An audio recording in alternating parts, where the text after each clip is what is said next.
Hi everyone, hope you all are doing well. I hope you are safe, sane and healthy. Today in this video, I'm going to share with you how I calculate my points for permanent residency on the official Home Affairs website. It is for the Skilled Independent Visa 189 and I will guide you through it step by step. So if you are on the verge of starting your process for the migration journey, or if you're planning to do it in the future, then I'm sure some of you are already aware of the major factor contributing points towards your application. If not, today's video will help you figure out how it works. So let's get into it. Go to Google and type points calculator. Click on the first option, Points Calculator, Immigration and Citizenship. So here we'll get options to choose from, and we're going for Skilled Independent Visa Subclass 189. So click on that particular one.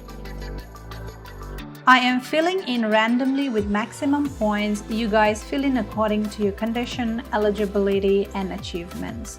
So on age, I'm choosing here at least 25 but less than 33 year, which gives us 30 points.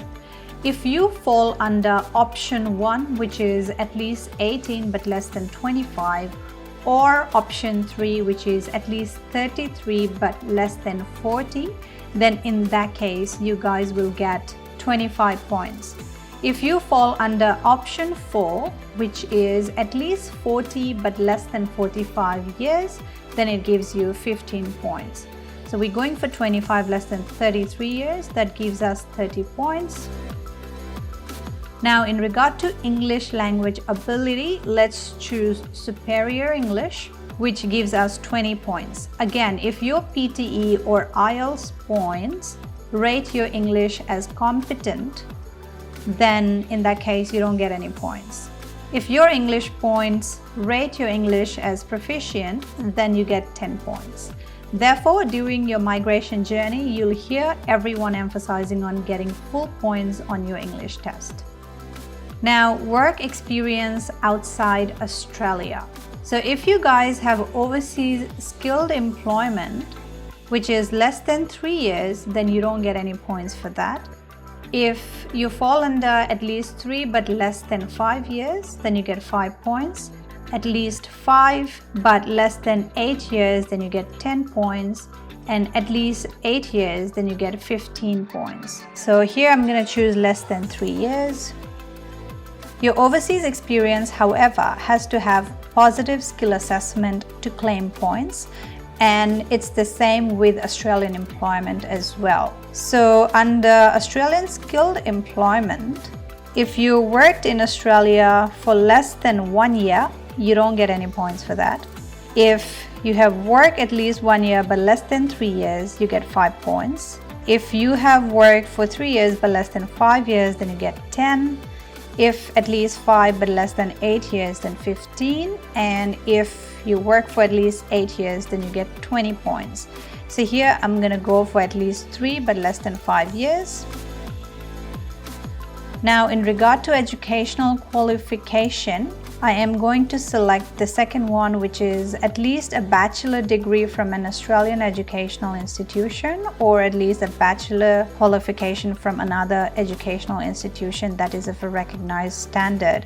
I have my master's degree, therefore I'm going to go with the second option. Now, Australian study requirement. Do you have at least 1 degree, diploma or trade qualification from an Australian educational institution that meets the requirement? That's yes. So if you guys have done Masters by Research or your PhD in Australia, then you get additional points for that. I have not done it, so I'm going to mark it as no. If you get your NATI done, which is National Accreditation Authority for Translators and Interpreters, then in that case you can claim additional 5 points. I'm gonna go with yes in this particular option. Now, if you have studied in regional area, then again you can claim your point for this particular factor as well. So I didn't study in regional Australia, so I'm going to go with no. If you are single, then you can claim 10 points. If you are married or on de facto and your partner has competent English, then you can claim 5 points. Additionally, if your partner also qualify and has positive skill assessment in skill criteria, then you can claim 10 points.